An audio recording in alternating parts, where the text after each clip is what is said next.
Jail को अपराध रोकने के लिए सबसे सुरक्षित जगह मानी जाती है, वही अगर जेल अपराध का अड्डा बन जाए तो सवाल सिर्फ कैदियों पर नहीं बल्कि पूरे सिस्टम पर उठता है। नमस्कार, मैं हूं आपके साथ सोनम सिंह और आप देख रहे हैं राष्ट्र टीवी का डिजिटल प्लेटफॉर्म। आज हम बात करेंगे गोवा की कोलवाले सेंट्रल जेल की, एक ऐसी जेल जो हाल ही में सामने आया। उसने कानून व्यवस्था पर कई गंभीर सवाल भी खड़े कर दिए हैं। 26 मोबाइल फोन, चरस, तंबाकू और नगद रुपए, ये सब किसी सड़क से नहीं बल्कि हाई सिक्योरिटी जेल के अंदर से बरामद किया गया है। तो सवाल यही है कि जेल के अंदर मोबाइल कैसे पहुंचे और कैदी किससे और क्यों बातचीत कर रहे हैं।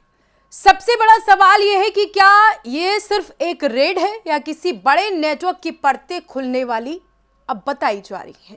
हर पूरे मामले पर एक बार सिलसिलेवार तरीके से नजर डाल लेते हैं।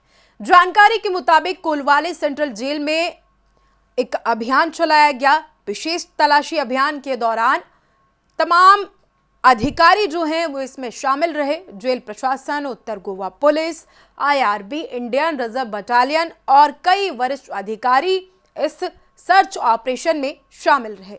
तलाशी के दौरान बड़ी तादाद में मोबाइल फोन, चरस, तंबाकू और अन्य प्रतिबंधित सामान बरामद किए गए। ये सभी चीजें जेल के अंदर से अलग अलग बैरकों में छिपा कर रखी गई थी।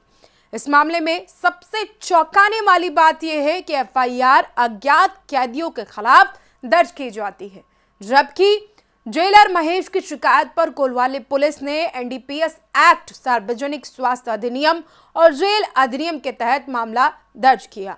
अब सवाल ये उठता है कि अगर जेल के अंदर इतना सामान मिला तो क्या सिर्फ कैदी जिम्मेदार है या फिर कोई अंदरूनी मदद शामिल है। इस कार्रवाई को हल्के में नहीं लिया जा सकता, क्योंकि कुछ दिन पहले Bombay high court Goa bench ने कोलवाले जेल को लेकर कड़ी नाराजगी भी जताई थी।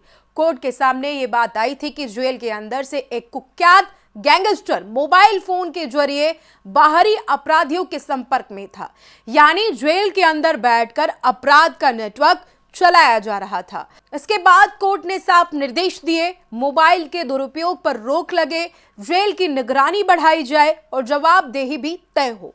ये रेड उसी निगरानी का नतीजा मानी जा रही है।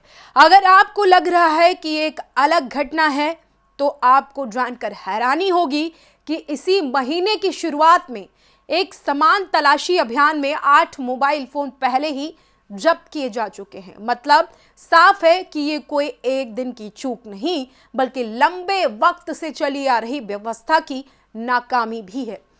अब जरा आते हैं सबसे अहम सवाल पर, जेल में मोबाइल फोन आते कहां से हैं। कुछ संभावनाएं हैं। मुलाकात के दौरान जेल स्टाफ की मिली भगत से, बाहर से फेंके गए पैकेट या ठेकेदारों और सप्लाई सिस्टम के जरिए आते हैं।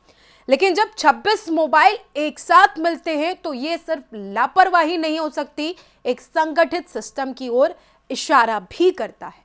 और जब मोबाइल के साथ ड्रग्स भी मिले तो खतरा और बढ़ जाता है।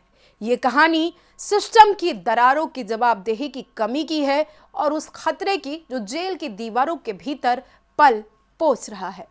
अब देखना यह होगा कि क्या सिर्फ कैदियों पर कार्रवाई होती है या फिर सिस्टम के अंदर बैठे दोषियों तक कानून पहुंचता है।